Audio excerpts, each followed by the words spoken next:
Bonjour, bonjour à tous. Nous sommes très heureux de vous retrouver ici en direct depuis la homepage du Figaro.fr, mais aussi sur le Facebook Live de Figaro Immobilier pour cette 28e émission des Clés de l'Immo, les Clés de l'Immobilier, vous rendre service chaque vendredi ici en direct avec un expert en plateau. Vous qui avez un projet immobilier, vous souhaitez investir, vous souhaitez faire construire, vous souhaitez mettre en location un logement, eh bien notre credo ici, c'est de répondre à vos interrogations. Vous êtes de plus en plus nombreux à nous poser des questions. On ne peut pas répondre à tout le monde. On va peut-être, on vous en parlera plus tard, peut-être mettre en place un forum pour essayer de répondre à toutes les questions que l'on a. Dès que l'on annonce l'invité le lundi, eh bien le rendez-vous, c'est ici de 13h à 13h30 en direct, répondre à vos questions.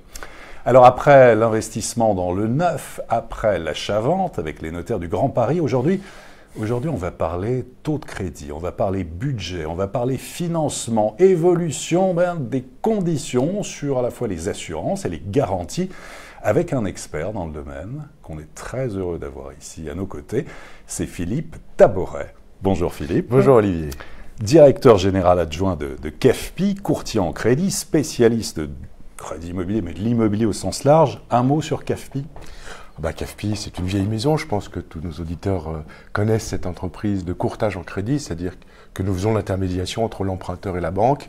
Et puis on apporte tous nos bons conseils d'expertise, puisque ça fait 50 ans qu'on existe, on est leader en France de cette activité. C'est une activité qui progresse énormément. Les gens ont besoin d'être accompagnés, aiment bien ce conseil, l'expertise de nos conseillers. Donc ça marche très très bien et on est très heureux parce qu'on rend des gens heureux. Ils accèdent à la propriété. C'est un beau métier. C'est un beau métier dans un contexte où l'immobilier marche très fort. Près d'1 million de transactions l'année dernière dans l'ancien, déjà Absolument. Après une année 2017 qui avait été excellente. Ouais. Tout ça boosté par des taux de crédit très très intéressants. C'est ce que l'on va voir justement aujourd'hui dans cette émission dédiée au financement. Alors, prêt Philippe, ça y est ? Je suis là, je suis prêt. Toujours un plaisir avec vous Olivier. On démarre, première question. Alors, c'est une question de Damien. Alors, on rentre là, on est dans le vif du sujet. Damien demande quels sont actuellement les records en matière de taux d'intérêt et pour quel profil ? Il a raison Damien, puisqu'on parle beaucoup de records. Le précédent record date d'octobre-novembre 2016, donc quelques années, 3 ans, 2 ans et demi. Et aujourd'hui, on est en train de les approcher. On les flirte, on va dire. Ouais. En définitive, si on faisait un résumé, on va être sur des taux 10 ans et moins inférieurs à 1%, aux alentours des 0,75, 0,90. On va être sur des taux à 15 ans qui vont plutôt autour des 1%, les meilleurs taux, les meilleures conditions. On va rester sur des taux de l'ordre de 1,10 sur 20 ans. Pour les meilleurs taux. 1,10 sur 20 ans, et ouais. 1,20 environ sur 25 ans. Donc vous voyez, c'est très très bas. Alors, les taux sont presque battus sur différentes durées, les plus courts et les plus longs. Au milieu, on a le 20 ans, qui est le plus utilisé, le plus demandé. C'est lui qui nous sert le plus à financer les opérations, puisque la durée moyenne des crédits en France est environ 20 ans. Ouais. Eh bien, ce taux-là, il n'a pas été battu, puisque le précédent record était à 1 point. Et là, on est à 1,10 sur les taux. Il sera battu bientôt, peut-être, non ? On va tout faire pour. Bon. En tout cas, oui, les taux d'intérêt, historiquement bas, on était à 3,22 en 2012, et puis les taux d'intérêt ont été quasiment divisés par 5 depuis le début de l'an 2000 jusqu'à aujourd'hui, ce qui vraiment incite aussi à avoir des conditions d'emprunt et à emprunter pour avoir des durées de l'ordre de 19 ans, c'est ça, 20 ans. 19 ans en moyenne. Sur des durées plus longues. Profil, alors le profil, on dit un mot, évidemment CDI quand même, qui est le sésame, mais ça n'exclut pas non plus tout le reste. Il y a des fausses idées comme ça. Oui, on devient de plus en plus intelligent dans l'approche du risque. Et avant, il y avait des critères tout à fait exclusifs. Alors, ça, c'est pas possible, ça, c'est possible. Puis maintenant, il y a de la nuance qu'on met dans tout ça. Aujourd'hui, le travail précaire, de sa façon la plus large, d'ailleurs, on pourra peut-être y revenir, mais aujourd'hui, on peut peut-être essayer de réfléchir à des solutions et on commence à trouver des solutions. Oui, quand on sait que 80% des contrats de travail, en fait, ne sont pas tous réalisés, évidemment, en CDI, mais plutôt en CDD ou à des durées déterminées, effectivement, là, il y a des pistes, on l'évoquera. Oui, et puis la notion de salaire dans l'entreprise, je suis salarié à vie dans la même entreprise, n'existe plus aujourd'hui, ou très rarement, donc effectivement, il faut apporter ce sujet de façon différente. Très bien, question suivante, alors c'est Jérôme.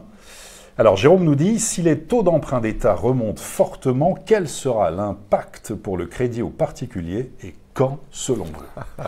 Alors je sors ma boule de cristal. On se trompe tous, hein, les pronostiqueurs, puisque effectivement les marchés évoluent. Alors ce qu'on peut dire, pour être très précis, enfin essayer d'être précis et répondre à cette question, c'est effectivement l'effet des OAT qui a baissé. Là, en ce mois de mars, on est tombé très bas, hein, presque sur un record sur le coût des obligations d'État. Et ça a une répercussion directe sur, bien sûr, le prêt des banques. Mais c'est pas, les banques ne refinancent pas sur les obligations d'État. Donc c'est un indicateur pour les banquiers pour connaître le risque d'évolution des taux longs, en définitive. En réalité, le coût de l'argent, c'est le taux court, bien évidemment. Et la Banque Centrale Européenne, on le sait, distribue de l'argent gracieusement aux banques, puisque cet argent est gratuit, elles peuvent en disposer à volo, voire même que les taux courts de référence Euribor sont négatifs, c'est-à-dire que même si on n'utilise pas cet argent, les banques sont pénalisées, puisque c'est elles qui doivent payer pour le faire déposer. Donc, vous voyez, une situation un peu particulière. Ce qui veut dire qu'en réalité, la situation actuelle, pour répondre précisément, est sur des taux bas parce que le coût de l'argent est à zéro, donc on ajoute le coût de gestion du prêt, la marge des risques, etc. Et on arrive à ce taux record. Et puis après, on se projette dans le temps, si on fait du crédit à 20, 25 ans, etc. Là, on va peut-être mettre une marge de risque complémentaire de variation des taux d'intérêt. C'est l'OAT qui sert de référence. C'est pour ça que les taux à 25 ans sont meilleurs maintenant qu'en octobre 2016, où l'OAT était plus forte. Bon, et pour compléter, donc la question de Jérôme, c'est quand ? Alors quand la...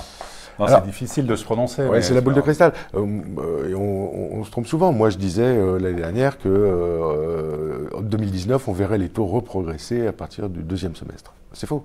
Enfin, c'est faux. C'est contrarié. C'est contrarié puisque, en définitive, les taux augmentent en fonction du marché. La croissance, on sait, elle est atone mondialement. Le commerce ne va pas très bien entre les grandes puissances. Et c'est pour ça, d'ailleurs, que la Banque fédérale américaine a stopper l'augmentation de ces taux. Elles avaient repris une activité de remonter les taux, relaisser la place à l'économie de faire son marché. Et en définitive, il a stoppé cette augmentation des taux. Et Mario Draghi, l'autre président de la Banque Centrale Européenne, encore jusqu'à la fin de l'année, lui avait donc pronostiqué de commencer la première inflexion des taux d'intérêt, deuxième semestre 2019. Mais vu la réaction de la Fed, et en fait cette projection de non-croissance, donc non-inflation, on ne risque pas de voir les taux bouger. 2019, on est peinard. Pour rester très clair, on est tranquille avec les taux d'intérêt en 2019. On verra 2020, mais il n'y a rien qui ne nous laisse espérer, et je dis bien espérer, c'est bizarre, une augmentation des taux. Parce qu'espérer une augmentation des taux veut dire retour de croissance, retour de l'inflation, ce qui veut dire un enrichissement aussi personnel. Donc on devrait rester en tout cas sur des taux d'intérêt évidemment historiquement bas quand même, toujours cette année, autour peut-être de 1,50 à la fin de l'année. Ça a fluctué, voilà, ça a fluctué. Là on parle en durée moyenne, toute durée confondue, on est à 1,39, 1,40 pour l'instant, peut-être à 1,50 fin d'année, mais voilà, ça ne devrait pas être un bouleversement dans le domaine. Question suivante, alors Jocelyn, avec les taux d'usure qui baissent, dans quelle mesure cela serait-il un frein à l'achat immobilier ? Alors, rappelez le taux d'usure. Alors, le taux d'usure est le taux qu'une banque peut appliquer sur un crédit, alors suivant le type de crédit perso, crédit IMO, il y a des taux différents d'usure. Et ce taux d'usure se calcule, c'est le taux maximum. Et ce taux se calcule sur le résultat des taux moyens des banques du trimestre précédent. Donc là, au début avril, on a eu un taux, par exemple, sur le crédit de 10 à 20 ans, immobilier, qui est tombé à 2,77. Comme les taux baissent, le taux moyen baisse, donc la répercussion s'impacte. Et là, on prend en compte, en fait, c'est à la fois la partie taux et la partie assurance. Donc à la différence de ce que je viens de vous indiquer tout à l'heure sur les taux records. Les taux records que j'ai annoncés tout à l'heure sont hors tout. C'est vraiment le taux d'intérêt principal. À cela, il faut ajouter la garantie du prêt, l'assurance, les frais divers, frais de dossier de la banque, frais de courtier éventuellement, frais divers. Et on arrive, en additionnant ces petits coûts, à un taux TEAEG ou TEG qui ne doit pas dépasser donc ce 2,77 fixé pour ce trimestre qui vient. Donc, on a deux conséquences à cette situation. La première conséquence, c'est que bien évidemment, comme on est sur des taux très bas, cette variation ou cette liberté de marge laissée par le taux d'usure diminue. On voit entre un taux moyen, là le taux de CSA Crédit Logement sorti est d'1,36 par exemple en avril. 1,36, il nous reste quoi ? Il nous reste 1,34. 34 et 7, à 40 on va dire, pour placer. Placer 1,40 dans les 1%, 1,40%, l'assurance, la garantie et les frais, il ne faut pas qu'il y ait de problème. Donc ça veut dire que ça peut pénaliser aussi des seniors notamment qui ont des frais ou qui ont une assurance emprunteur assez élevée ou ceux qui... Parce que si ça dépasse les 2,77 pour des durées entre 10 et 20 ans, là, logiquement, la banque dit on ne peut pas vous prêter. On ne peut pas. C'est pas qu'elle refuse, c'est qu'elle ne peut pas. C'est qu'elle ne peut pas. Elle ne peut pas prêter. Et donc, effectivement, ça va poser problème. Alors, aux seniors première catégorie qui verront souvent un taux d'assurance un peu plus élevé que la moyenne. Ouais. Ça va exclure également les primo-accédants qui vont être obligés d'emprunter sur des plus longues durées, qui ont un apport, etc., qui donc ont une situation de taux proposé par la banque qui est un peu plus élevé que les autres en moyenne, des frais peut-être un peu plus élevés, des garanties un peu plus élevées. Donc là, qu'on va arriver, on va exclure les gens les plus fragiles ou ceux qui auraient peut-être besoin d'être plus aidés du crédit, alors qu'ils peuvent rembourser, ils ont les moyens de le faire, parce que le taux est très bas. D'ailleurs, cher Olivier, je suis aussi président de l'APIC, Association des courtiers en France, des professionnels. Et nous avons combattu ce sujet. En tout cas, on a fait une démarche auprès du CCSF pour pouvoir effectivement revisiter, recalculer ce système de plafond du taux d'usure, non pas pour le faire éclater et que tout le monde prête à n'importe quel taux, simplement pour laisser une marge potentielle pour éviter d'exclure.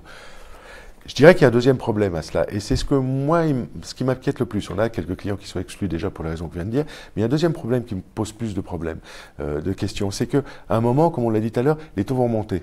Même si c'est un petit peu, ils vont remonter. Ouais. Et vu qu'on travaille sur les taux précédents qui étaient en baisse, on risque de contracter cette marge. Et cette marge va, au-delà de devoir annuler un crédit possible, va peut-être rendre un peu plus réticents les banques. Ça m'embêterait. Ouais, parce qu'à un moment, si elles ne gagnent pas d'argent, elles n'ont aucune raison de faire du crédit. Tout commerçant doit garder ses marges. Et si elle n'a plus de marge, elle va dire non, je ne peux pas vous prêter, je ne gagne pas d'argent. Donc, on risque d'exclure en plus de ce plafond qui empêche, simplement par manque d'intérêt. Réponse très complète, Jocelyn, là, de Philippe, sur ce danger, en tout cas, d'anticiper ce qui se passe au niveau du taux d'usure, avec donc la réponse là, de Philippe très, très précise sur cette question. Parfait. Nathalie. Alors, Nathalie nous dit « Nous avons un taux à 1,65% hors assurance pour un prêt sur 25 ans réalisé en 2013 et déjà renégocié en 2017. » Elle précise « 342 000 € à rembourser sur 23 ans, fin de prêt en 2038. Nous sommes en CDI tous les deux depuis 15 ans. Cela vaut-il le coup de renégocier sans qu'il y ait trop de frais annexes ou de changer via un courtier ? Notre banque nous propose 1,15%, mais avec des frais annexes supplémentaires. » C'est très précis, mais on peut faire une généralité de ce cas. Oui, on va faire une généralité de ce cas en disant on ne va pas ici répondre en conseil spécifiquement. Un peu quand même à Nathalie. On va lui donner des orientations. Ouais, voilà. On n'a pas le temps, sinon ce sera avec plaisir, mais elle peut me rappeler après, et puis à ce moment-là, on en discutera plus à fond. Voilà. Simplement, ce que je dirais, c'est qu'il faut toujours comparer. Et le courtier est là pour vous aider à justement comparer. Va amener au-delà de la banque l'offre des différentes autres banques qui pourraient se mettre en comparaison. Dans le rachat de crédit, c'est très facile. On prend le capital restant dû, on regarde la mensualité, on sait qu'il y a des frais qu'on peut ajouter au capital renégocié, et puis à la fin, est-ce que ma mensualité est plus faible que celle que j'ai actuellement, sur la même durée, dans les mêmes conditions ? Compliqué. Non. Si c'est intéressant, je fais. Si c'est pas intéressant, je fais pas. Donc là, on a des simulateurs, on a tout le conseil nécessaire pour pouvoir apporter cette réponse. Donc il faut effectivement consulter un courtier, comparer l'offre de la banque, et comme ça, on a un éclairage complet. Ce service est totalement gratuit, on pourra en dire deux mots. De toute façon, c'est vraiment notre devoir d'expertise. Donc là, dans ce cas précis, effectivement, on a intérêt à les vérifier. 1,15 me paraît bon, mais comme ça, a priori, il faut le comparer. Deuxième chose... Oui, même... Vous diriez de passer de 1,65 à 1,15 au sein de la même banque, sans passer là pour le coup par un courtier, c'est jouable. Alors, elle parle de frais, elle ne dit pas quels frais. Quels sont les frais que demande la banque. Ouais. Donc là, c'est une question, puisque effectivement, si je reste au même établissement, normalement, je ne changerai pas la garantie donnée pour cet emprunt. Si je change d'établissement, je changerai la garantie de cet emprunt, etc. Plus peut-être des frais de remboursement anticipés, etc., etc. Donc il peut y avoir plus de frais à changer de banque. Il faut quand même comparer, effectivement, si l'offre, malgré tout, incluant ces frais, n'est pas meilleure. Il y a une deuxième chose à négocier, c'est bien sûr l'assurance. On parle tout le temps de renégocier son crédit, il faut aussi parler de renégocier son assurance. On peut être mieux couvert pour des tarifs aujourd'hui qui sont plus personnalisés, puisque la concurrence s'est ouverte sur le contrat d'assurance aussi, par des lois, Bourquin, qui permettent effectivement le choix entre différentes solutions d'assurance par rapport à avant, où on avait plutôt tendance à accepter le contrat de la banque tel qu'il était. Ça, c'est bien rentré dans la tête des gens de renégocier son crédit, son taux de crédit, mais évidemment, il faut penser à l'assurance emprunteur, très important, qui représente un coût non négligeable, évidemment. Sur des taux faibles, oui. D'un prêt immobilier, donc l'assurance emprunteur, évidemment, c'est à voir. En tout cas, merci de cette réponse. Question suivante, c'est Justine. Alors, Justine nous dit « Je vais acheter très prochainement J'hésite à faire le tour des banques ou bien me tourner vers un courtier. Est-ce qu'il y a une grosse différence? Par ailleurs, on m'a conseillé une courtière gratuite et sinon, j'ai une courtière par relation à 900 €. Je me demande si la courtière gratuite me proposera des taux aussi intéressants que l'autre. Quel est votre avis? Bref, comment dois-je procéder pour avoir le meilleur taux? Alors, elle est large cette question. Bon, on va faire le tour d'horizon justement de notre activité. Quelle est la fonction d'un courtier? La fonction d'un courtier, c'est de vous amener l'expertise. Lui, c'est son métier au quotidien, il traite plein de dossiers, il connaît toutes les banques, tous les produits, toutes les solutions. Donc effectivement, soit vous avez le temps vous-même de devenir presque courtier en apprenant un peu toutes les formules, et puis vous pourrez être aussi expert. Après, il faut avoir du temps de faire le tour des banques. Nous, c'est notre métier, on a une organisation pour ça, on pose des dossiers, on a des interlocuteurs directs, on sait déjà ce qu'ils prennent, ce qu'ils ne prennent pas, et dans quelles conditions. Donc on fait gagner du temps, il faut avoir du temps. Et puis la dernière chose, c'est le point de la négociation. Le point de la négociation, c'est qu'effectivement, si je suis un gros acheteur, je ne me présente pas devant mon fournisseur avec les mêmes arguments que si je suis un petit acheteur particulier face à une entreprise, par exemple. Donc j'aurai moi des moyens de négociation et un point de négociation. CAFPI a fait, on fait entre 8 et 10 milliards d'euros par an de distribution de crédit. C'est pas le même poids que quand je demande 100 000. Donc en fait, globalement, ça répond à la question. On n'impose rien, on progresse dans la part de marché. Aujourd'hui, un client, allez, on va dire bientôt, un client sur deux passe par un courtier. C'est qu'il y a de bonnes raisons pour cela. Mais une question initiale, complément, qui paie en fait le courtier? Est-ce que c'est la banque ou est-ce que c'est le particulier qui... Les deux. C'est les deux. Mon général. D'accord. Les deux, mon général. Mais en définitive, la banque, pour le service qu'on lui rend, lui amener un client et de s'occuper de toute la partie commerciale, de négociation, etc. Et puis le client, qui de toute façon aurait payé des frais de dossier à la banque, va nous les payer à nous et ça évitera la banque. Alors, après, sur la question du quel courtier, le gratuit, le 900 €, le petit, le gros, etc., etc. Moi, je dirais qu'on a tous l'expertise puisqu'on est une profession réglementée. Donc, les gens qui se pointent en face de vous pour vous donner ce conseil, ils ont obligatoirement les compétences pour le faire. C'est indiscutable, c'est obligatoire. Ils sont enregistrés à l'ORIAS et ils sont contrôlés. Ensuite, il reste deux choses. Cette personne en face de vous, en tant que courtier, a-t-il le poids de cette négociation que je viens de décrire? Par nature, si vous allez dans un gros courtier, vous aurez peut-être plus de poids que si vous allez sur un individuel qui travaille. Après, il y a la confiance.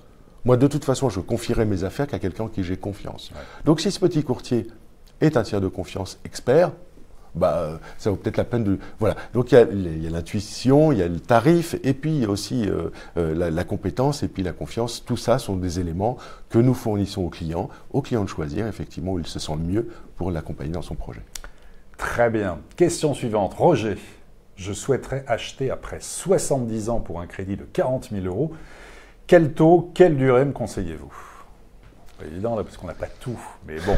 Oui, c'est encore une question très très précise auquel je ne répondrai pas ici de façon précise, mais je vais répondre à la question, bien évidemment. Roger, alors. Alors Roger. Comment dire? À 70 ans, on peut emprunter, bien sûr. On peut emprunter jusqu'à 15 ans, sur 15 ou 20 ans. C'est bien de le rappeler là aussi, Philippe, parce que beaucoup nous disent trop vieux, senior, et tout ça, on ne peut plus emprunter, c'est fini. Non, c'est pas fini. On peut emprunter. Ouais. L'emprunt n'est pas un problème, simplement, ce qui va être plus le problème, c'est l'assurance, je reviens. On peut emprunter sur 15 ans, 20 ans, parce que l'assurance qui est obligatoire dit qu'il faut que, en fin de prêt, vous n'ayez pas dépassé les 85, 90 ans pour certains organismes. Donc en fait, j'ai 70 ans, je peux emprunter 15 ans, 85, fin de prêt. Voilà, première réponse. Ensuite, il faut être assurable. J'ai pas de crédit si je suis pas assurable. Donc à 70 ans, est-ce que je suis assurable? Et à quel coût je suis assurable? Donc si j'ai un problème de traitement médical, j'ai eu des opérations, etc., je suis pas assurable, j'aurai pas de crédit dans tous les cas. Et puis si j'ai eu des petits soucis de santé, j'aurai une surprime à payer ou une exclusion de risque. Alors cette question doit être analysée à l'aune et bien sûr à la connaissance des éléments précis de Robert, oui. C'est ça? Pour Roger. Roger, pardon, Roger. De la question. Donc on va analyser le risque médical avec les experts de l'assurance, pas nous bien évidemment, pour fixer un tarif, est-ce qu'il est acceptable, est-ce qu'il couvre, et puis à ce moment-là on verra les conditions de crédit sont bonnes, on peut faire la durée qu'il souhaite, c'est une question d'endettement après, et on peut prêter sans aucun souci dans ces conditions. Très bien. Lucie, alors on est un peu dans cette lignée. Quels sont les frais facturés par les courtiers? Quel est le pourcentage de rémunération du courtier? Est-ce que c'est 1 ou est-ce que c'est 2%? Ces frais sont-ils encadrés par la loi? Dois-je les financer avec mon apport? Alors, les frais en moyenne de dossier pour un crédit immobilier sont de 1%.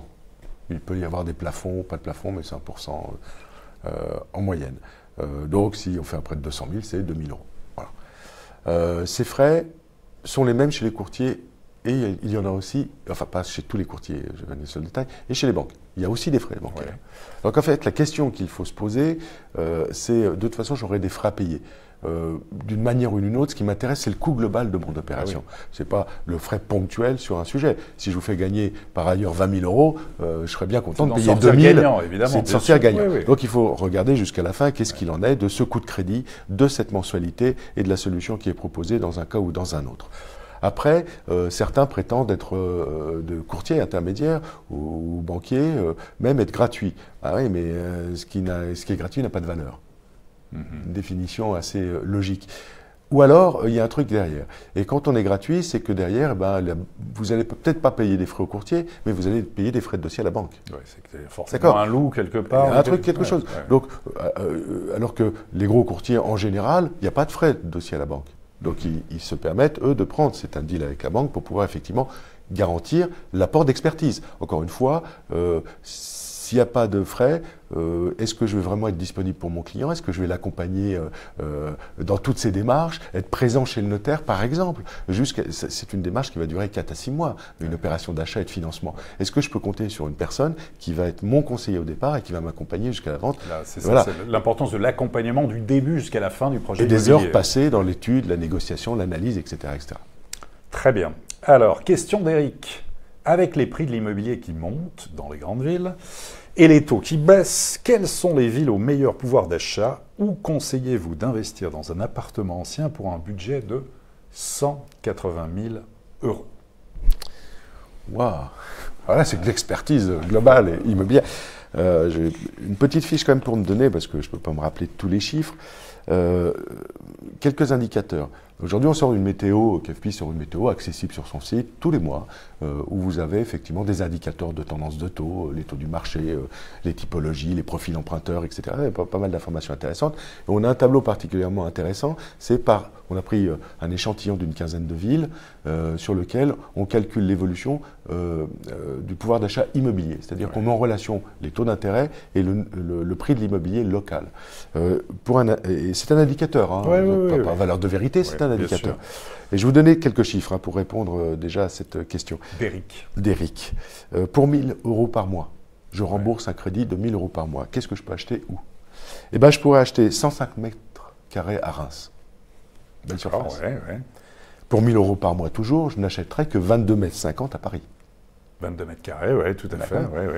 J'achèterais environ 50 mètres carrés à Lyon, Nice et Bordeaux. Donc voilà, une surface. Et puis dans les autres villes, les grandes villes, donc dans l'échantillon, on est plutôt dans les 75-80 mètres carrés. Donc voilà, on a un ordre d'idée du bien immobilier qu'on peut acheter pour une mensualité fixe de 1 000 € par mois. Donc j'aurai le double si je mets 2 000, mais de surface, hein, d'accord? Voilà comment il faut raisonner. Donc, comment dire, ça répond où acheter, quoi acheter, du neuf, de l'ancien. Le neuf, on a des prix quand même sur les zones tendues très élevés avec le coût du foncier. On est sur un prix industriel de fabrication avec des contraintes réglementaires. Par contre, c'est neuf, c'est impeccable. Hein. Sur l'ancien, c'est toujours on a plus de choix. En centre-ville, par exemple, on va trouver plus d'anciens.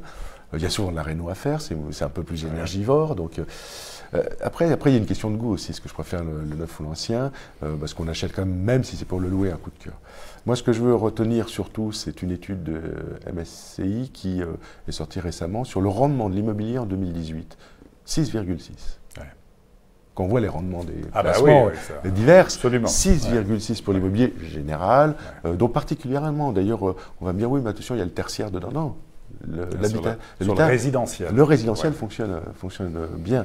Et 6,6, bien sûr, on a le rapport locatif 4,4 ou 4,4 de mémoire, et 2, c'est le capital, puisqu'on rappelle que dans la pierre, on a un placement sûr et qui va se valoriser. Placement sûr, effectivement, et Philippe le rappelait aussi, on a une France à plusieurs vitesses, on a des prix de l'immobilier, alors on le sait, à Paris, on est autour de 10 000 € du mètre carré, et puis ensuite on a Bordeaux, Lyon, ce sont des villes où les prix ont énormément progressé, là on est entre 3 500 et 4 500 € par mètre carré en moyenne. Après on a toute cette série de villes à autour de 3 000 € du mètre carré, c'est Nantes, Marseille, Rennes, Lille, Strasbourg, et puis il y a des villes où on peut devenir propriétaire pour moins de 2000 € par mètre carré, où c'est possible. Alors vous avez des villes comme Angers, comme Le Havre, comme Dijon, comme Reims, effectivement, Amiens ou encore Nancy. Voilà, il faut avoir en tête, alors après c'est un chouette de vie, hein, qualité chacun, mais aussi avec à l'ère du télétravail, ça peut être intéressant. Mais voilà, il y a toutes ces disparités. Je regardais effectivement sur Figaro Imo, par exemple, sur une annonce 180 000 €, on a un studio de 15 mètres carrés dans le 15e arrondissement, côté quartier Duplex.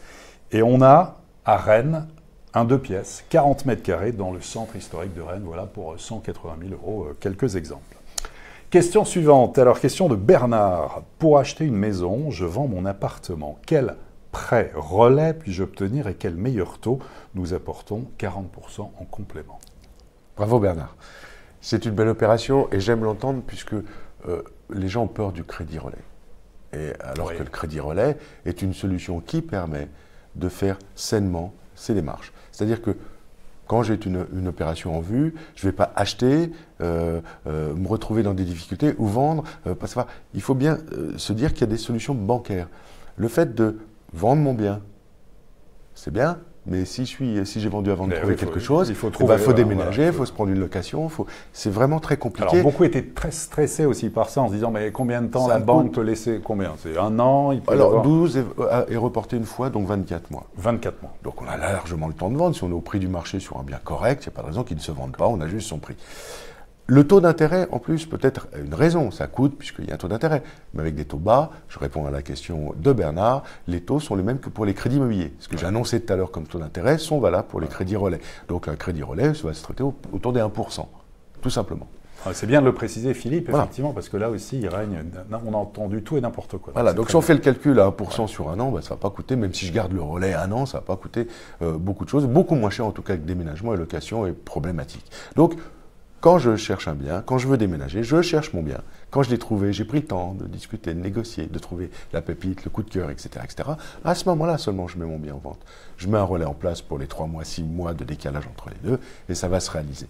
Donc les conditions, faire attention aux garanties. Si effectivement j'ai de la chance et que je vends rapidement mon bien et que je suis sous promesse de vente, par exemple, il s'agit juste d'une question de timing. Je vais signer à telle date et ma vente de mon bien va se passer 1 mois, 2 mois, 3 mois plus tard. À ce moment-là, on est certain de la vente suivante, on évitera les prises de garantie, on va faire des économies. Donc là, il y a vraiment aussi, puis il y a le relais sec, si je n'ai pas besoin, entre la vente et l'achat. Il y a plein de solutions. Nous, en tant que courtier, on détient toutes les banques, donc toutes les solutions de banque, SEC, différés de remboursement, etc., pour adapter la solution la plus efficace pour le projet. Très bien. Question suivante. Alors, question de Julie. Est-il possible de se lancer dans un investissement locatif avec un petit salaire et en étant encore locataire? C'est la grande question. Je ne peux pas dire oui. Mais je suis bien triste, mais je ne peux pas dire oui. Il faut être transparent, donc on est là pour donner des conseils. Je ne peux pas dire oui. Rien n'est impossible. Il faudrait connaître effectivement la situation. Qui est précisément, Julie. Voilà, toujours pareil. Julie décrit quand même une situation assez claire qui répond à une question assez générale. Est-ce que, parce que je n'ai pas les moyens de devenir propriétaire de ma résidence principale, je peux quand même investir dans la pierre grâce au crédit? C'est-à-dire qu'en fait... Oui, et puis dans l'idée que beaucoup peuvent aussi devenir propriétaires, même sans apport initial au départ. Donc, je veux dire, après tout... oui, propriétaire de CRP, ça ne pose pas de problème. Mais le problème du locatif, c'est qu'on ne peut pas demander de profiter de l'investissement pierre, d'avoir sa sécurité, une augmentation de la valeur éventuelle, d'avoir un rendement locatif ou un revenu locatif qui a payé la charge de crédit, et puis moi, je fais rien, j'attends, et puis au bout, je suis riche. Ça, c'est un rêve. Voilà, ça n'existe pas. Par contre, dans la question et de la précision, c'est intelligent parce qu'il y a l'effet de levier de crédit. Aujourd'hui, quand les taux sont au taux de l'inflation, voire en dessous, c'est vachement intéressant d'emprunter, même si j'ai de l'argent d'ailleurs. De côté, il faut emprunter puisque cet argent est gratuit et par la suite, peut-être que si les taux remontent, les placements augmenteront, alors que celui-là, il restera fixe à des taux très bas, extrêmement bas. Donc il faut emprunter, il faut utiliser cet effet de levier. Des cas particuliers pour aller jusqu'au bout de la réponse. Alors si je suis locataire mais à titre gratuit, parce que je suis fonctionnaire, et puis j'ai un logement de fonction, parce que j'habite chez mes parents, mais ça ne m'empêche pas d'avoir des comptes super, avoir un peu d'argent de côté, etc., etc. Voilà, ça dépend du profil qu'on présente. Ça permet de rassurer le banquier. Voilà. Ou si on finance des clients qui habitent Paris, ils ont un très bon loyer à Paris, ils ne peuvent pas acheter à Paris. en proportion du loyer. Par contre, ils vont vouloir quand même investir dans la pierre et acheter un petit bien pour pouvoir y aller en week-end ou le louer pour plus tard, etc. C'est possible, bien évidemment. C'est une question de profil et d'analyse. En tout cas, si on a une solution, on la trouvera. On la trouvera, très bien. Allez, on prend les 2 dernières questions. Dorit, comment économiser sur l'assurance emprunteur qui est très onéreuse à partir de 60 ans? Est-ce qu'il y a des astuces? Comment emprunter économiser sur l'assurance emprunteur. Est-ce qu'il y a des astuces? Déjà en comparant les produits, puisque comme je le disais tout à l'heure précédemment, voilà, comme les banques, on regarde quelle banque propose le meilleur produit. Produit et coût, il faut toujours comparer les deux. Ouais. Et quel produit à quel coût. Et donc pour l'assurance, c'est encore plus vrai. Qu'est-ce qu'on assure et à quel prix? Donc en définitive, il faut comparer. Donc là, pour ça, il y a des courtiers en assurance. Nous sommes courtiers en assurance, en tout cas intermédiaires en assurance, également puisque c'est lié au crédit. Donc on fait cette partie assurance emprunteur. On ne fait pas les autres assurances, on fait celle-ci spécifique au crédit immobilier pour couvrir. Donc on peut très bien trouver des bonnes assurances personnalisées à moindre coût en mettant en concurrence. Après, la question va plus loin. J'ai 60 ans. Oui. Et il est indiqué. J'ai 60 ans, est-ce que je suis en pré-retraite? Est-ce que je vais bientôt être à la retraite? La moyen d'économiser, c'est peut-être de négocier avec la banque une assurance qui ne couvrira que le décès, puisque je vais arrêter de travailler. Pourquoi couvrir une incapacité de travail, puisque mon crédit que je fais sur 15 ans, par exemple, je ne travaillerai plus pendant cette période? Donc là, c'est une façon d'enlever une partie de l'assurance, ma capacité de travail, je ne travaille plus, je n'ai pas besoin, et à ce moment-là, de diminuer le coût. Très bien. Allez, on va prendre la dernière question. Alors là, je pense que ça intéresse là aussi beaucoup de monde, c'est autour de la renégociation du crédit. C'est une question de Franck qui nous dit si les taux d'intérêt atteignent leur niveau le plus bas, à partir de quand et comment renégocier au mieux son crédit immobilier? Ah bah maintenant. Maintenant, puisque, premièrement, première réponse, c'est que là, on est sur des taux planchers, et puis même si ça baissait encore un petit peu pour battre le record, vous voyez, on est à 0,10. Hein. Ouais. Ça ne va pas scorer à 0,50 de moins, parce que là, il n'y a plus les moyens pour les banques de prêter, ce que je disais tout à l'heure. Ouais. Il faut quand même un minimum de marge, ils ont un argent gratuit, mais quand on prête à 1%, c'est que dedans, il y a compris la gestion, la marge, le risque. Hein. Donc, on ne peut pas aller beaucoup plus bas, tout petit peu. Donc, c'est maintenant qu'il faut négocier. Deuxième partie de la question, comment faire, c'était plus précisément comment négocier. Dans ces cas-là, encore une fois, l'étude doit se faire spécifiquement par rapport au contrat particulier. Est-ce qu'il faut qu'il y ait un écart, typiquement, au moins d'un point entre le taux négocié c'est ce qui se dit initialement et aujourd'hui? C'est ce qui se dit, mais attention, parce que si j'ai 100 000 sur 10 ans qui me reste de capital à la banque, il faudra peut-être un point, ou à peu près un point d'écart pour effectivement pouvoir absorber les frais minimum, et une économie. D'accord. Mais par contre, s'il me reste un crédit de 300 000 euros sur 20 ans, c'est pas la même, et là, 0,50 suffiront. Il ne faut pas se creuser la tête. C'est plus sur ce qui reste, le reste à payer de remboursement aussi. Voilà. Il faut regarder, qui est très important, la durée pour bien la comparer. Voilà. Et puis, comme je le disais précédemment, on peut aussi renégocier l'assurance. Donc, il ne faut pas se rester seulement sur l'intérêt du crédit. Il faut aussi voir l'ensemble des composantes de l'offre de prêt pour pouvoir voir l'amélioration qu'on peut réaliser. Comme je le disais tout à l'heure, ce n'est pas compliqué. Les courtiers aujourd'hui proposent sur leur site, CAFPI bien sûr en particulier, des simulateurs qui vous permettent d'avoir une première approche. Mais au-delà de ça, parce que c'est jamais une réponse complète, sur Internet, il vaut mieux avoir un conseiller en face de soi pour avoir une réponse précise à sa question précise. Un coup de fil, un rendez-vous en agence, c'est gratuit, je le rappelle. Tout le conseil qui sera apporté, les simulations qui sont faites, les propositions qui seront amenées sont gratuites. Quand on parlait des frais de dossier tout à l'heure, rappelons l'atelier, on me demandait si c'était réglementé les frais de dossier. Oui. Tout à l'heure, on n'a pas répondu à cela. Oui, c'est réglementé, c'est-à-dire qu'on n'a pas le droit de les percevoir, les frais. Ce n'est pas le montant qui est réglementé, on peut prendre ce qu'on veut, mais on doit le présenter au client et on n'aura le droit de les percevoir qu'une fois la signature de l'acte chez le notaire, le déblocage des fonds, l'utilisation du prêt soit réalisé, c'est-à-dire qu'on sera content. On aura déjà compris qu'effectivement ces frais ne sont rien par rapport à l'économie de temps, d'argent et de conseils réalisés. Donc, contactez-nous, rencontrez-nous, faites-vous faire des propositions et vous prendrez votre décision avec connaissance. Et Franck pourra prendre la décision. Il demande, nous avons acheté en 2013 à 3,35% avec ce taux. Donc aujourd'hui, il a tout intérêt à renégocier. Il a beaucoup d'argent à gagner, effectivement, puisqu'il peut gagner a priori au moins 2 points ou à peu près 2 points, et peut-être qu'on peut toucher à d'autres choses. Alors attention, là encore un petit conseil de réflexe. On compare la mensualité pour la même durée. Comme ça, on est certain de savoir si on a gagné 10 euros, 100 euros, voire plus par mois. À ce moment-là, on est fixé sur l'intérêt de cette renégo. Et ensuite, on peut moduler deux choses. On peut raccourcir la durée. Et là, on va faire encore plus d'économies sur les coûts des intérêts. Je rembourse 1 000 euros par mois, je n'ai pas envie de changer, ça me va bien 1 000 euros par mois. Par contre, si je gagne 12 mois, 24 mois de la durée de mon crédit, là, je vais économiser 24 mois d'intérêt. Ça va faire des sacrées économies. Mieux encore, et ça, en ce moment, on est pas mal sollicité, c'est qu'on peut peut-être financer avec cette économie des travaux. Ça, c'est formidable. Oui, c'est-à-dire que j'ai acheté, comme notre ami, il y a quelques années, peut-être que j'ai envie de rénover. Ou de faire la chambre dans les combles, ou améliorer ma cuisine, etc. etc. Et peut-être qu'on peut financer ces travaux en incluant cette enveloppe travaux dans le rachat de crédit. Avec l'économie de taux, elle pourrait être gratuite. Posez-vous la question et renseignez-vous aussi, c'est très intéressant, on donne de la valeur au bien dans ces cas-là. Eh bien, on a été très bien renseignés. On remercie Philippe Taboret, directeur général adjoint de KEFPI, d'avoir répondu en direct ici à toutes les questions des internautes. Il y en a beaucoup d'autres. On les transmettra et puis on vous répondra. On continuera comme ça. Ça s'est bien passé, Philippe? Merci Olivier. Rendez-vous en agence si vous avez besoin de bien plus de conseils ou des conseils personnalisés. Ce sera avec un grand plaisir. Et quant à nous, eh bien, rendez-vous bientôt. On va faire une petite pause là pendant les congés de Pâques et puis on se retrouvera en direct. Après, on va reprendre le rythme hebdomadaire avec à la fois les notaires du Grand Paris, nos partenaires, mais aussi on parlera copropriété, on parlera investissement dans le neuf. Vous rendre service chaque vendredi ici en direct depuis le studio télé Libellule du Figaro, Figaro TV, Figaro Immo, Figaro Immobilier. Merci à tous et à très bientôt pour une prochaine édition des Clés de l'Immo.